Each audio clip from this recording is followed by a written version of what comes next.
আমার চ্যানেলে তোমাদের সকলকে স্বাগত। আজ আমরা ক্লাস 3 রায়ান মার্টিন প্রশ্নবিচিত্রা থেকে অঙ্কের দ্বিতীয় পর্যায়ক্রমিক মূল্যায়নের পঞ্চম স্কুল সলভ।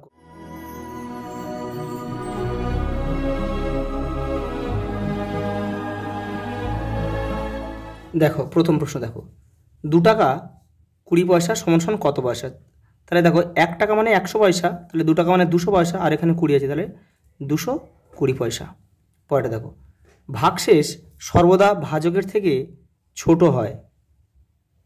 পরেরটা দেখো, জোট সংখ্যা সর্বদাই 2 দ্বারা বিভাজ্য হয়।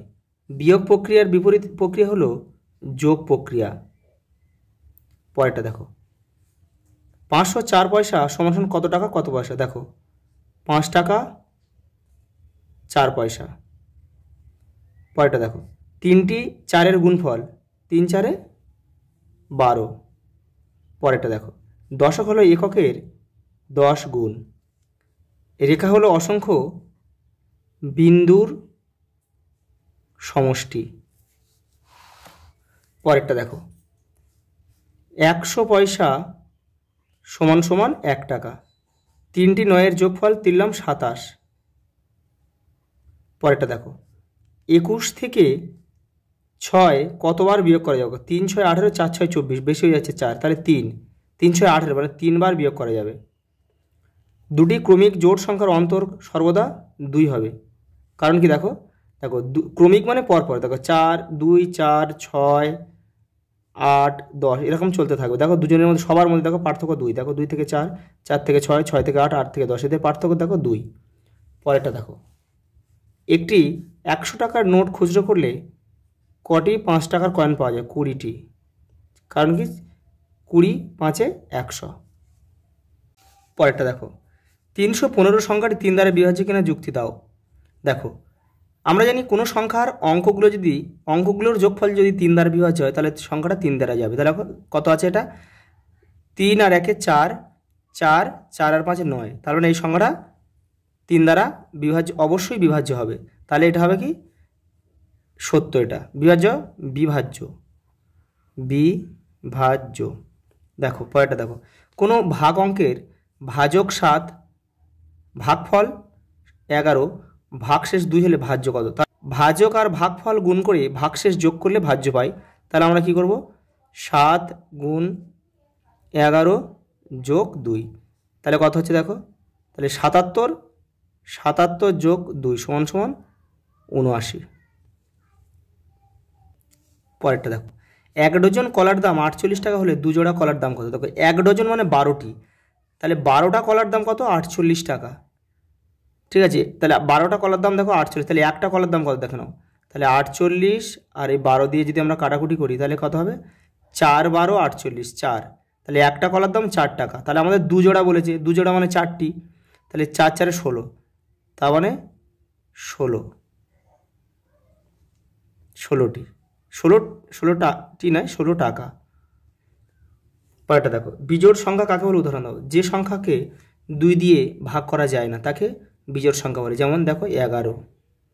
পরেরটা দেখো, তোমাদের শ্রেণীতে প্রত্যেক ছাত্রীকে 4টি করে কেক দেওয়া হলো, মোট 400টি কেক দেওয়া হলো।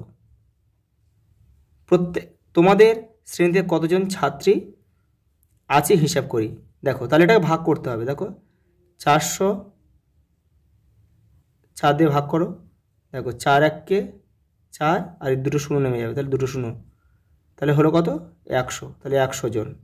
পরেরটা দেখো, 5টি ক্রমিক বিজোড় সংখ্যার সমষ্টি দেখো 635 হলে সংখ্যা 5টি নির্ণয় করো। দেখো অঙ্কটা ভালো অঙ্ক দিয়েছে, দেখে নাও। বিজোড় সংখ্যা মানে দেখো 1 3 5 7 9, এই ক্রমিক মানে কিন্তু পরপর, 1-এর পরে 3, 3-এর পরে 5, 5-এর পরে 7 9 11 13 15 এইভাবে চলবে। এবারে দেখো এখানে যেহেতু কোনো সংখ্যা দেয়নি অথচ বলে দিয়েছে 5টি ক্রমিক সংখ্যার যোগফল, তাহলে আমরা ধরে নেব। দেখো তাহলে এদের দেখো এদের পার্থক্য দেখো, ক্রমিক সংখ্যার দেখো পার্থক্য দেখো, এদের সবার পার্থক্য কিন্তু 2। দেখো সবার পার্থক্য 2। তাহলে আমরা যদি কোনো সংখ্যা ধরে নিই যে প্রথম সংখ্যাটি যদি x ধরি, তাহলে পরের সংখ্যাটা কত হবে বলো তো। পরের সংখ্যাটা হবে কিন্তু তার সঙ্গে 2 যোগ, তাহলে x এর সঙ্গে আমরা কি করব, 2 যোগ করব, তাহলে দ্বিতীয় সংখ্যা পেলাম। যেহেতু 5টা সংখ্যা বলেছে দেখো তৃতীয় সংখ্যা কত, তাহলে তৃতীয় সংখ্যা হবে এর সঙ্গে তোকে আরও 2 যোগ করতে হবে, তাহলে প্রত্যেকটা সঙ্গে তোকে 2 যোগ করে করে বেড়ে গেছে, তাহলে হবে কত এক্স যোগ 4। পরেরটা কত হবে দেখো এক্স যোগ 6, 1 2 3 4 আর একটা সংখ্যা রয়েছে, তাহলে পরেরটা হবে কত এক্স যোগ 8। এই 5টা সংখ্যা আমাদের হয়ে গেল। এই 5টা সংখ্যা যোগফল বলে দিয়েছে 635। এই ভালো করে দেখে নাও, দেখে নাও এখানে বা দিয়ে সমান সমান থাকলে বা দিয়ে কমা দিতে হয়। দেখো এবারে আমি ব্র্যাকেট থেকে এগুলোকে বের করে দিচ্ছি। দেখো এখানে যোগ চিহ্ন দিতে হবে। দেখো তাহলে এক্স প্লাস 2 এক্স প্লাস 4, দেখো এক্স প্লাস 6 এক্স প্লাস দেখো 8 কত সমান সমান 635। এবার দেখো কতগুলো এক্স আছে, দেখো 1 2 3 4 5, তাহলে লিখবো 5x যোগ কত, দেখো 8 আর 6 14, 14 আর 4 18 19 20, তাহলে 20 রয়েছে। আর এদিকে কত আছে 635। ভালো করে দেখে নাও। দেখো নিয়ম দেখো 5xটা বসে যাবে। দেখো এবারে এই সংখ্যাগুলো এই 20টা এই সমান সমানের এপারে চলে আসবে। যখন ঘর তারা পাল্টে যাবে তখন কিন্তু এই চিহ্নটাও পাল্টে যাবে। তাহলে দেখো এখানে যোগ আছে, এপারে গিয়ে বিয়োগ হয়ে যাবে। তাহলে দেখো 635 বিয়োগ 20 হয়ে যাবে। দেখো তাহলে কি লিখবো 5x সমান সমান এটা থেকে এটা বিয়োগ করলে হবে 615। এবার দেখো এটা কি গুণ আছে, তাহলে এপারে গেলে কি হয় ভাগ হয়ে যাবে। তাহলে এক্সটা এবার থাকলো, দেখো তাহলে এটা এটা এর সঙ্গে গুণ হয়ে যাচ্ছে, এবারে ভাগ হয়ে যাবে। দেখো তাহলে 6 আর এখানে 100 এই 615 নিচে 5 চলে আসবে, ভাগ হয়ে গেল। দেখো 5 1 5 হাতে থাকে 1, একটা এখানে দাও, তাহলে কত হবে দেখো তাহলে 11, তাহলে 5 2 10 হাতে থাকে 1 3 5 15 23। তোমরা এটা পাশে ভাগ করলেও হয়ে যাবে। তাহলে এক্সের মান আমরা কি পেলাম, এক্সের মান পেলাম কত 123। ভালো করে দেখে নাও। তাহলে প্রথম সংখ্যা আমরা পেলাম কত 123। দেখো তাহলে প্রথম সংখ্যা যেহেতু আমরা 123 পেলাম, পরের সংখ্যাটার সঙ্গে তাহলে কত হবে 123-এর সঙ্গে দেখো এক্সের মান কত 123, তার সঙ্গে যোগ করতে হবে কত 2। দেখো তারপরে দেখো এক্সের মান 123, তার সঙ্গে যোগ করতে হবে 4। অতএব দেখো অতএব হবে কি, দেখো প্রথম সংখ্যা দেখো তাহলে 5টা সংখ্যা বলেছে। দেখো তাহলে প্রথম সংখ্যা হচ্ছে 123। দ্বিতীয় সংখ্যা হবে তার সঙ্গে দেখো 2 যোগ, তাহলে হবে কত 125। তারপর এটার সঙ্গে দেখো তারপর এটার সঙ্গে 4 যোগ, তাহলে 123 সঙ্গে 4 যোগ করলে কত হয় 127। তারপর এটার সঙ্গে 6 যোগ, তাহলে 123-এর সঙ্গে 6 যোগ করলে কত হয় দেখো 129। দেখো তারপর এটার সঙ্গে 123-এর সঙ্গে দেখো 8 যোগ করলে কত হয় দেখো 131। এই 5টা সংখ্যা পেয়ে গেলাম 1 2 3 4 5। এটাই কিন্তু আমাদের উত্তর। দেখো তোমরা এইখানটা আরেকবার বুঝে নাও। তোমরা ভাবছো এখানে আমরা অঙ্কে বলেছে বিজোড় সংখ্যা, কিন্তু আমরা এখানে কেন জোড় সংখ্যা লিখেছি, কারণ কি আমরা কিন্তু সংখ্যাটা জানি না যে কোন 5টা সংখ্যা, সেই জন্যে আমরা কিন্তু এক্স ধরেছি। কিন্তু দেখো আমরা জানি যে ক্রমিক বিজোড় সংখ্যার পার্থক্য হচ্ছে 2। তাহলে যে সংখ্যাটা ধরবো তার সঙ্গে আমরা 2 যোগ করলে পরের সংখ্যাটা পেয়ে যাব, তার সঙ্গে 4 যোগ করলে তারপরের সংখ্যাটা পেয়ে যাব, তার সঙ্গে 6 করলে তারপরের সংখ্যাটা পেয়ে যাবো, তার সঙ্গে 8 যোগ করলে আমরা তারপরের সংখ্যাটা পেয়ে যাব। কিন্তু সবগুলো কিন্তু বিজোড় সংখ্যা, কারণ কি দেখো বিজোড় সংখ্যার ক্রমিক বিজোড় সংখ্যার পার্থক্য কিন্তু 2। এই 2 এই 4 মানে কিন্তু তাদের পার্থক্যটা দেওয়া আছে, এটা কিন্তু কোনো জোড় সংখ্যা হিসেবে বসানো হয়নি, শুধু এই ক্রমিক জোড় সংখ্যার পার্থক্যগুলোই এখানে বসানো রয়েছে। পরেরটা দেখো 3 অঙ্কের ক্ষুদ্রতম জোড় সংখ্যা ও 2 অঙ্কের বৃহত্তম জোড় সংখ্যার পার্থক্য কত। দেখো 3 অঙ্কের ক্ষুদ্রতম জোড় সংখ্যা কত 100। আবার দেখো 2 অঙ্কের বৃহত্তম জোড় সংখ্যা, 2 অঙ্কের বৃহত্তম জোড় সংখ্যা কত 98।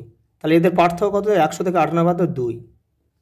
পরেরটা দেখো, দেখো তোমার কাছে এত টাকা ছিল, তুমি বাজারে গিয়ে এত টাকার খাতা এত টাকা পেন কিনলে, এরপর আবার এত টাকার মোমো খেলে, আবার কি 200 টাকা জামাও কিনলে, তোমার মোট কত টাকা খরচ হলো এবং কত টাকা অবশিষ্ট থাকবে। তাহলে দেখো যেগুলো খরচ করলে সেগুলো যোগ করলে একটা উত্তর পেয়ে যাব, তারপর থেকে যে উত্তরটা বেরোবে সেটা 650 থেকে বিয়োগ করলে অবশিষ্ট টাকাটা বেরিয়ে যাবে। দেখে নাও, খাতা পেন মোমো জামা মিলে দেখো মোট খরচ হয়েছে 395 টাকা 50 পয়সা। আর অবশিষ্ট থাকবে দেখো, মোট টাকা ছিল 650, তার থেকে এটা বাদ দিলে দেখো 254 টাকা 50 পয়সা অবশিষ্ট থাকবে। এটাই উত্তর। দেখো অথবা অঙ্ক করতে তোমার কাছে 85 টাকা আছে, তা থেকে তুমি 38 টাকার খাতা, 10 টাকার পেন ও 5 টাকা 50 পয়সা পেন্সিল কিনলে তোমার কাছে কত টাকা রইলো। দেখো এটা যোগ করে 85 থেকে বিয়োগ করলে উত্তর হয়ে যাবে। দেখে নাও, এই যে দেখো খাতা পেন পেন্সিল যোগ করে 53 টাকা 50 পয়সা, আর অবশিষ্ট থাকবে 85 থেকে বিয়োগ দিতে হবে। দেখো 31 টাকা 50 পয়সা উত্তর, এটাই অবশিষ্ট থাকবে। পরেরটা দেখো, গুণ্যকে স্থানীয় মানে বিশ্লেষণ করে গুণফল নির্ণয় করো। দেখো এই যে 387কে ভাঙলাম, দেখো 300 আর 80 আর 7 সবার সঙ্গে 2 গুণ করতে হবে। দেখো 300-র সঙ্গে 2 গুণ করলে 600, 80-র সঙ্গে 2 গুণ করলে 160, 7-এর সাথে 2 গুণ করলে 14, তিনটে যোগ করলাম 774, এটাই উত্তর।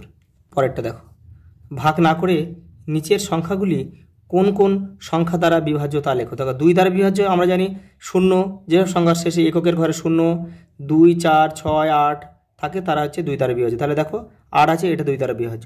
তাহলে আমরা কী লিখব, 208, 800 এই 8 রয়েছে মানে দেখো 848, 582, আর দেখো 234, এটাও কিন্তু 2 দিয়ে যাবে। 0 রয়েছে, এটাও 2 দিয়ে যাবে। এবার দেখো 3 দ্বারা বিভাজ্য নিয়ম কি, এই অঙ্কগুলোর দেখো সংখ্যার যে অঙ্কগুলো রয়েছে অঙ্কগুলোর যোগফল যদি 3 দ্বারা মিলে যায় তাহলে সংখ্যাটা 3 দ্বারা যাবে। দেখো আমি এখান থেকে করছি, দেখো 8 আর দেখো 8 আর 2 10, 3 দিয়ে যায় না, তাহলে এটা 3 দ্বারা যাবে না। দেখো এটা কি 3, 1 4, 4 আর 5 9, তাহলে 9 3 দিয়ে যায়, তাহলে এই সংখ্যাটা 3 দ্বারা অবশ্যই মিলবে, তাহলে 135। পরেরটা দেখো 8 দেখো 8 4 12, 4 8 12, 12 আর 8 20, 20 3 দিয়ে যায় না, তাহলে এটা যাবে না। দেখো 8 2 10 15, 15 দেখো 8 2 10 আর 5 15, 15 3 দিয়ে যায় মানে এটা 3 দিয়ে অবশ্যই মিলবে। দেখে নাও, তাহলে এটা হবে 5 8 2। এটা দেখো 3 আর 3 আর 2 5, 5, তাহলে 5 আর 4 9, তাহলে 9 কিন্তু 3 দ্বারা মিলে যায়। অতএব এই পুরো সংখ্যাটা কিন্তু 3 দিয়ে বিভাজ্য, তাহলে 2 3 4। পরেরটা দেখো 150, এটা 3 দিয়ে অবশ্যই যাবে, যেহেতু দেখো 5 আর 1 6, 6 2 দিয়ে মিলে যায়, অতএব এটা সংখ্যাটা 2 দিয়ে যাবে, 3 দ্বারা মিলে যাবে, তাহলে 150। পরেরটা দেখো, বৃত্ত কাকে বলে, ছবি সহ বর্ণনা করো। একটি বিন্দুকে কেন্দ্র করে সর্বদা সমান দূরত্ব বজায় রেখে একটি রেখা ঘুরে আসলে ওই রেখাকে বৃত্ত বলে। এই যে এটা কিন্তু আমি হাত দিয়ে করেছি তোমাদের বোঝানোর জন্য, তোমরা কিন্তু এটা পেন্সিল কম্পাসে করবে। চতুর্ভুজ কাকে বলে, ছবি সহ বর্ণনা করো। দেখো 4টি সরলরেখা দ্বারা আবদ্ধ ক্ষেত্রকে চতুর্ভুজ বলে। এই যে এঁকেছি, তোমরা কিন্তু এটা স্কেল দিয়ে আঁকবে। আচ্ছা এই পর্যন্ত, দেখা হবে পরের ভিডিওতে।